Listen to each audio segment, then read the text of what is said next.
Hey everybody, Bryan the writer here. So first of all, I'm going to apologize right off the bat if the sound quality is a little bit different than normal on my videos. Um, I just got a brand new camera and I'm trying it out for the first time. I bought a Logitech new camera, high definition camera, to see what kind of videos I can make with it. I wanted to kind of up my game a little bit in terms of quality.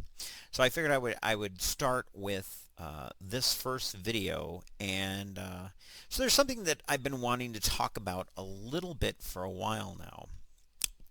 And to be honest, this conversation stemmed from a different conversation I was having with, above all things, the lifeguard at our pool.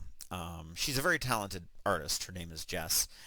She's also a pretty good poet as well. And we got to talking one day about what is art. And realistically, that's one of the few times I get to sit with somebody who's artsy fartsy and just sit there and sort of talk about what does art mean to us.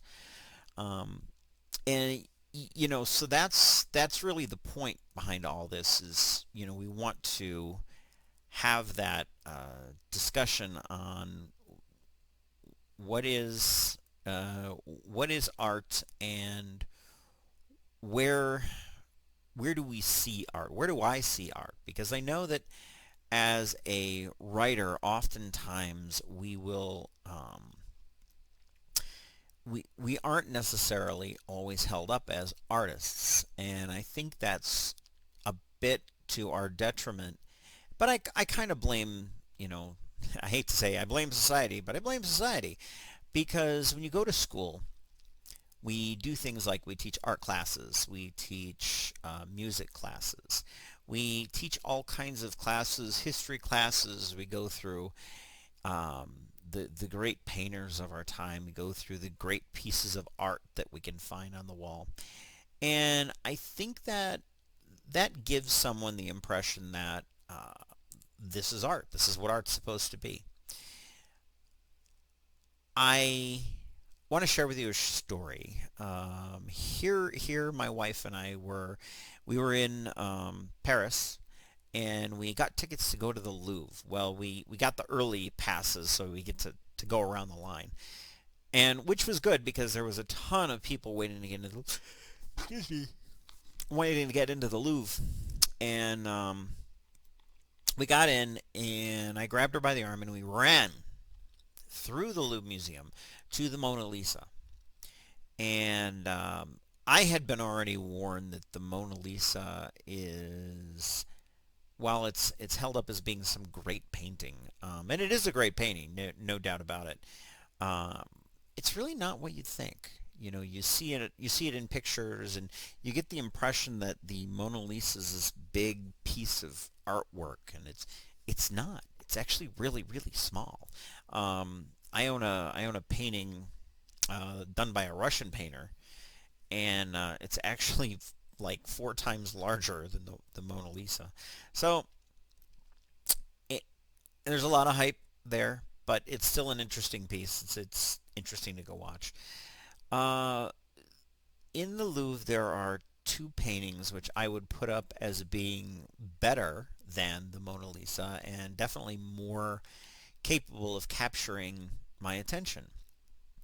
There were two pieces done by Giovanni Panini, and they're called Ancient Rome and Modern Rome. And what they were, um, they're paintings of paintings. So literally, if you look at them, you can see in the miniature, tiny little pieces.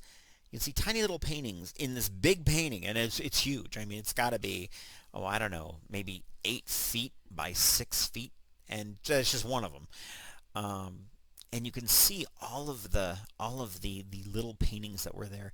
It was meant to be an inventory, and that's why it was, and that's what they did. It was a beautiful piece, but it captures my attention like nothing else can really capture my attention. So, you know, I would say that the that was really amazing to me.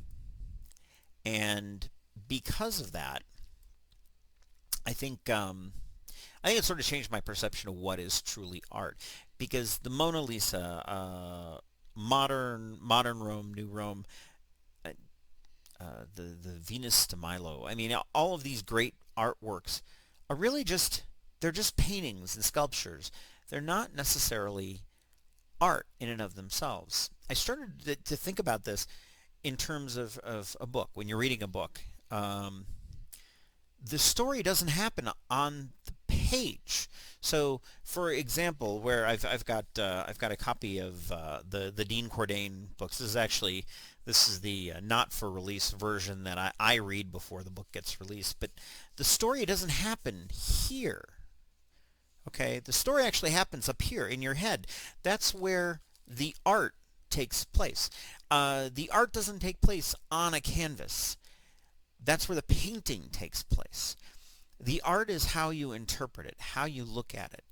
Um, there's a joke which I'm going to share with you, which I absolutely love. So um, it's not really a joke as much as it is sort of a situational comedy thing. Uh, there was a guy in a modern art museum who left his lunch sitting on the floor, and he went off to do something else because he was an electrician. He was doing some work inside of there. And by the time he came back, there were hundreds of people surrounding his lunch, and they offered him $10,000 for it. It's all an interpretation. That's what art really comes down to: is how do you see something? How do you see it with your eye? That matters. And it doesn't really matter if you're looking at paint, whether you're looking at a sculpture, whether you're listening to a Rolling Stones concert, for that matter. It's art, because in your mind's eye, that's where the beauty takes place, not on the medium to which it was plastered. So I kind of leave it up to everybody else to decide, where do you see art in the world today? In sculptures and paintings and books, poems, music, art is everywhere. So I encourage you to get out and look around, look for art, and realize it's how it strikes you, not what it is. Thanks a lot. Just a thought about art. Have a good day. Bye.